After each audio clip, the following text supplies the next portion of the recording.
pilihan hewannya, bagaimana kita memilih hewan ternaknya, seperti itu. Cuman yang memang digarisbawahi di surat edaran itu adalah bagaimana kita menerapkan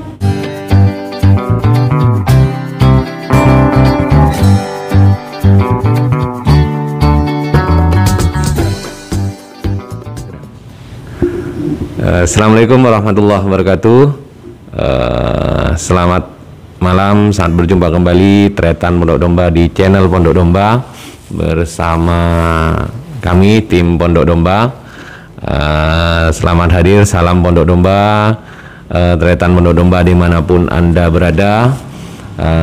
Kali ini ada suatu hal yang menarik yang perlu kita bahas terkait dengan persiapan Idul Kurban tahun ini, tahun 2021, di mana kemarin kami itu mendapatkan kiriman file tentang surat edaran dari Dirjen Peternakan.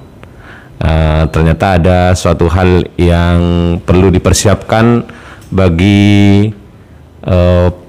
khususnya panitia Idul Kurban yang akan melaksanakan pemotongan hewan kurban di tahun ini, karena memang kondisi tahun ini masih kita dalam kondisi pandemi belum dikatakan berakhir. Oleh sebab itu diskusi kita hari ini dengan praktisi, yaitu dokter hewan. Nah, yang menarik, dokter hewan kita hari ini perempuan, namanya Dokter Anissa. Nanti kita akan berkenalan dengan beliau. Kebetulan kami berada di tempat praktek beliau di seputaran Jalan Sriwijaya. Nanti seperti apa diskusi kita, terus ikuti kami di channel Pondok Domba.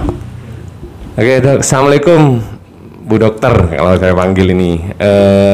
Bu Dokter sudah berapa lama jadi, kalau bahasa awamnya, sudah jadi dokter hewan? Waalaikumsalam, saya sudah hampir 2 tahun jadi dokter hewan. Pelantikan tahun 2019 sebelum pandemi. Oh iya. Jadi sebelum pandemi Bu Dokter ini sudah disahkan menjadi dokter hewan kalau bahasa awamnya ya Dok ya.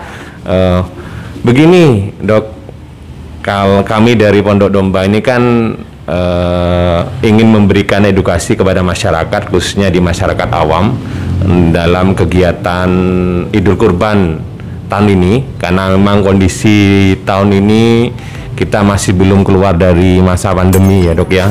Makanya kan dengan kita berdiskusi dengan memakai masker ini sebenarnya tersiksa ya Dok ya.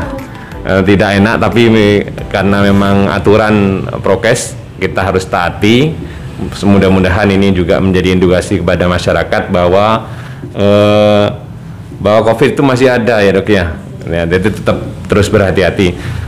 Dokter, untuk kemarin saya baca itu surat edaran dari Dirjen ya, Dirjen Peternakan itu terkait dengan ketentuan pelaksanaan penyembelihan hewan kurban di tahun ini di tengah pandemi. Mungkin ada beberapa hal mungkin yang ingin kami mintai pendapat dari dokter. Mungkin bisa disampaikan kepada Tretan Pondok Domba bagaimana sebenarnya persiapan, atau mungkin sesuai dengan instruksi dari surat edaran dari Dirjen itu untuk pelaksanaan penyembelihan hewan kurban di tahun ini Dok ya, yang masih ke dalam kondisi pandemi ya. Mungkin Dok. Permisi, sebenarnya surat edaran dari Dirjen Peternakan itu sudah ada dari 2020. Dari tahun kemarin. Iya, benar sekali. Jadi kan tahun kemarin kan kita masih kondisinya pandemi, awal pandemi gitu. Iya, dan ada surat itu keluar untuk aturan teknis bagaimana cara penyembelihan hewan saat pandemi berlangsung, seperti itu. Pada dasarnya sih semuanya sama seperti kita sebelum pandemi untuk hal-hal yang penyembelihan hewannya, bagaimana kita memilih hewan ternaknya, seperti itu. Cuman yang memang digarisbawahi di surat edaran itu adalah bagaimana kita menerapkan prokes kesehatan, menerapkan prokes saat pelaksanaan penyembelihan tersebut, kayak gitu. Jadi sama seperti di tempat umum lainnya, kita tetap menggunakan APD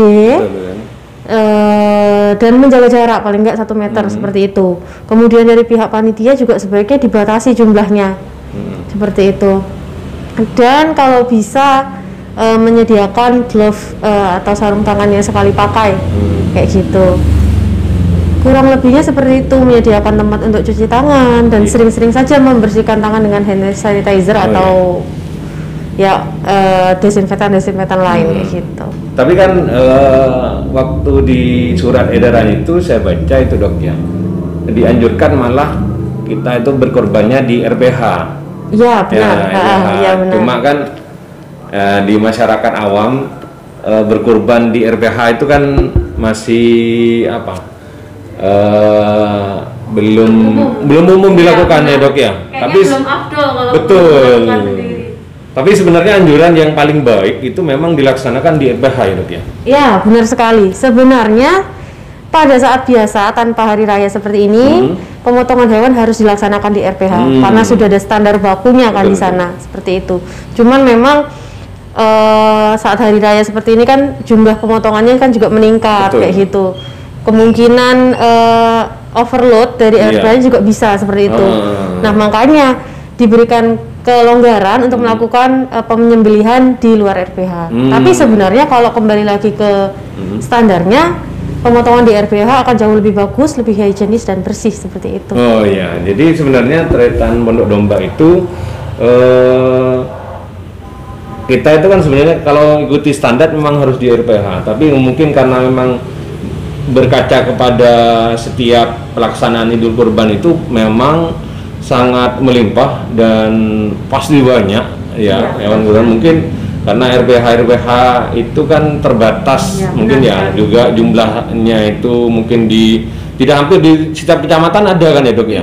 Tidak hampir di setiap kecamatan ada. Dan yang kedua memang keterbatasan mungkin tenaga di RPH. Oleh sebab itu memang di surat edaran itu tetap diperbolehkan melaksanakan penyembelihan hewan kurban di luar RPH, tapi ada beberapa ketentuan seperti yang tadi Bu Dokter sampaikan itu. Yang jelas pertama itu kita harus mengkondisikan tempat dulu. Perlu disemprot disinfektan dulu, memastikan bahwa tempat itu memang aman dan steril. Yang kedua mungkin dari personel dok ya? Ya, personelnya bisa dibatasi juga. Jadi nggak penuh seperti kemarin, mungkin ada warga sekitar yang mau buat, kalau bisa sih dibatasi saja gitu, untuk mencegah adanya keramaian seperti itu. Yang jelas masker harus selalu digunakan dan jangan lupa sering cuci tangan, dan itu tadi jangan menyentuh bagian-bagian lapisan lendir kalau bisa, seperti mata, hidung pada waktu pelaksanaan. Pada saat pelaksanaan. Jadi tretan pondok domba itu pastikan bagi mungkin ini edukasi bagi panitia kurban dimanapun berada, pastikan ketersediaan masker bagi personel panitia. Yang kedua tempat cuci tangan harus disiapkan, hand sanitizer juga ya, juga mungkin sarung tangan ya dok ya, tadi ya sarung tangan akan sangat membantu. Sarung tangan sekali pakai, jadi selain kita mengamankan pada diri kita juga bagaimana agar daging kurbannya juga aman juga. Nah yang mungkin dari sekian dok, dari hewan kurbannya sendiri mungkin ada standar dulu, apakah harus ada pemeriksaan awal? Biasanya akan ada pemeriksaan awal karena biasanya dinas terkait akan bekerja sama dengan dokter hewan untuk melakukan pemeriksaan antemortem dan postmortem. Antemortem itu pemeriksaan sebelum hewannya disembelih gitu. Jadi artinya layak atau tidak? Iya, layak atau tidak, seperti itu. Seperti status kesehatannya, status reproduksinya, seperti itu. Kemudian juga cukup umur atau tidak, gitu, memenuhi syariatnya atau tidak, seperti itu. Itu akan berjalan di semua fasenya sih sebenarnya. Jadi dari hewan ternaknya itu sebelum disembelih kita adakan pemeriksaan, setelah disembelih kita akan adakan pemeriksaan tentang layak tidaknya dagingnya itu dikonsumsi oleh masyarakat. Ya? Iya, karena untuk pengolahan daging pengolahan pakan asal hewan sebenarnya kita ada prinsip namanya ASUH, aman, sehat, utuh dan halal seperti itu. Aman dari zat-zat yang berbahaya, dari mikroba yang berbahaya, terus sehat artinya nutrisinya komplit. Terus utuh artinya dia bukan daging yang dicampur seperti itu, sesuai dengan labelnya, dan halal sesuai syariat Islam seperti itu. Mungkin terkait dengan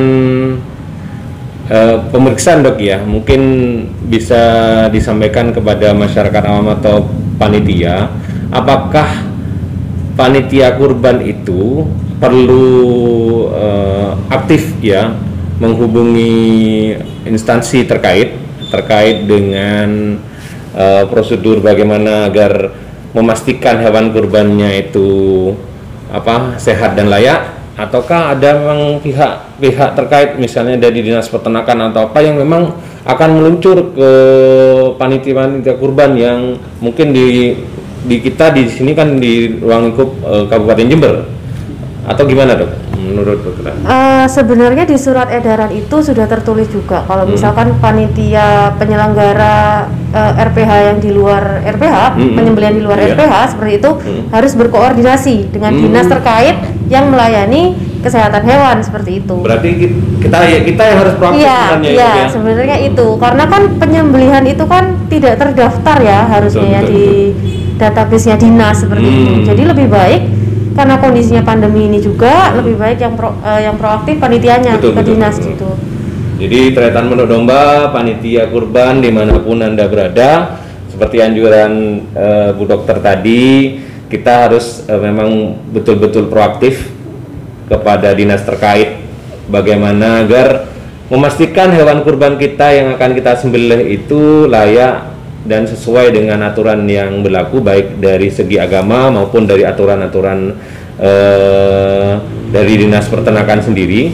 Jadi ketika itu sudah kita proaktif dan sudah didatangi oleh dinas terkait, mungkin perjalanan proses ini akan lebih aman lah ya dok ya, sedikit lebih mudah kan gitu ya, ada koordinir.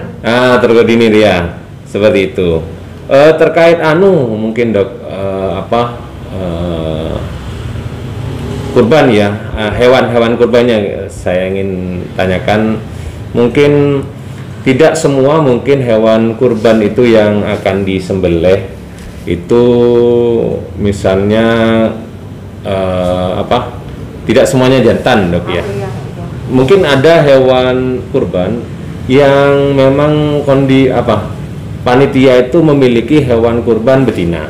Nah, kalau dari sisi aturan dari dinas peternakan, apakah diperbolehkan kita itu menyembelih hewan kurban betina, dok? Dari pemerintah nih ya, bukan dinas sebenarnya. Ya? Pemerintah pusat ada program swasembada daging nasional. Sebenarnya sudah lama, sudah bertahun-tahun lalu. Dan memang betina-betina produktif itu tidak boleh dipotong karena sudah diatur dalam undang-undang kesehatan hewan juga dan peternakan seperti itu. Itu sudah dari tahun 2009 dan dikuatkan lagi di tahun 2014 di undang-undang itu. Hewan yang produktif itu, hewan betina produktif itu seperti apa? Hewan-hewan betina yang masih berumur kurang dari 8 tahun dan dia kurang dari 5 kali melahirkan seperti itu masih bisa dianggap produktif. Karena kenapa? Karena kalau kita menyembelih hewan betina, otomatis kan itu akan merugikan peternak sebenarnya, karena kan dia masih bisa menghasilkan sapi-sapi yang lain yang bisa dijual seperti itu.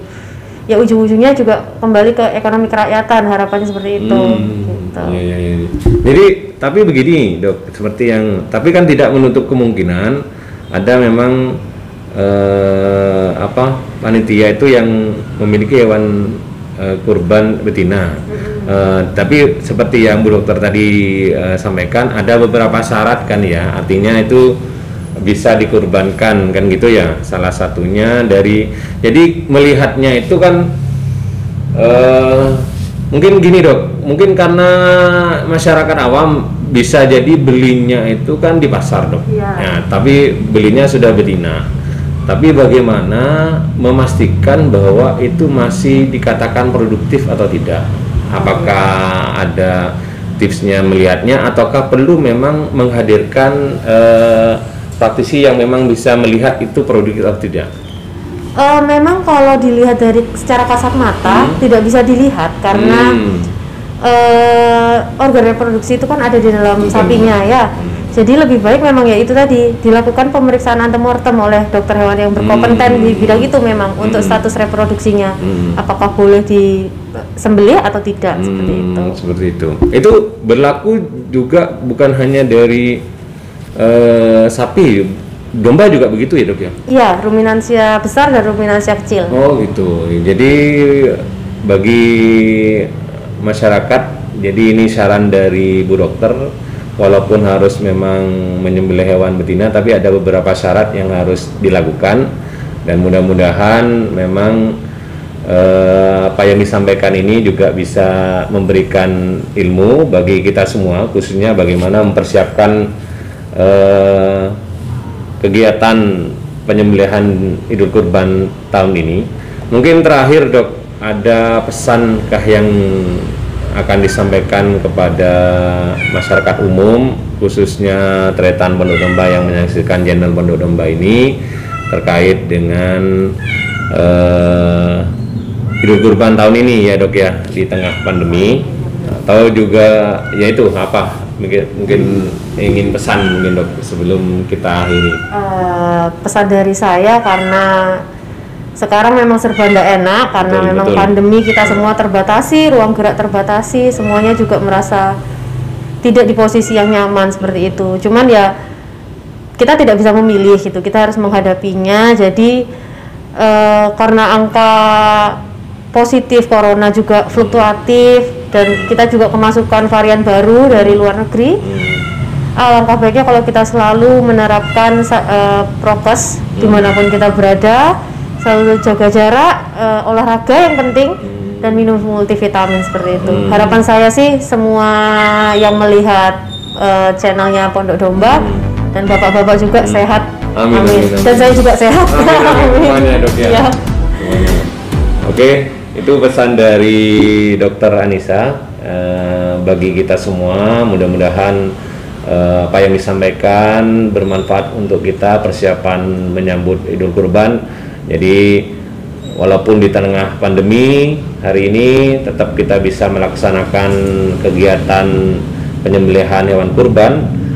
Yang jelas kondisi badan tetap sehat, kurbannya berkah, dan semua yang menerima daging kurbannya juga bisa merasakan tidak ada keraguan ketika memang itu prosedur yang sudah kita lakukan bersama.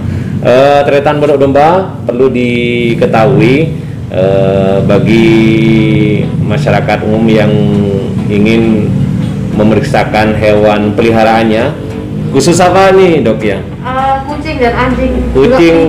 Kucing, anjing dan kelinci bisa di tempatnya Dokter Hewan Anissa, atau namanya Hola Pet Care ya, Hola Pet Care.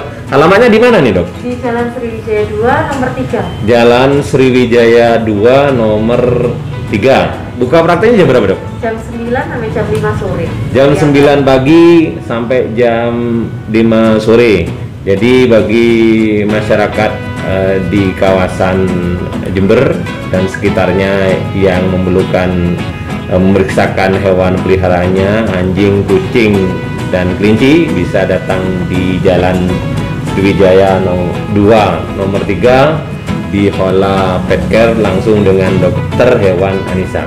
Oke, mungkin itu saja diskusi kita hari ini bersama praktisi Dokter Hewan Anissa untuk menyambut persiapan Idul Kurban tahun ini. Mudah-mudahan bermanfaat untuk kita semua. Jangan lupa tonton terus channel Pondok Domba. Kita akhiri. Wassalamualaikum warahmatullahi wabarakatuh. Salam Pondok Domba.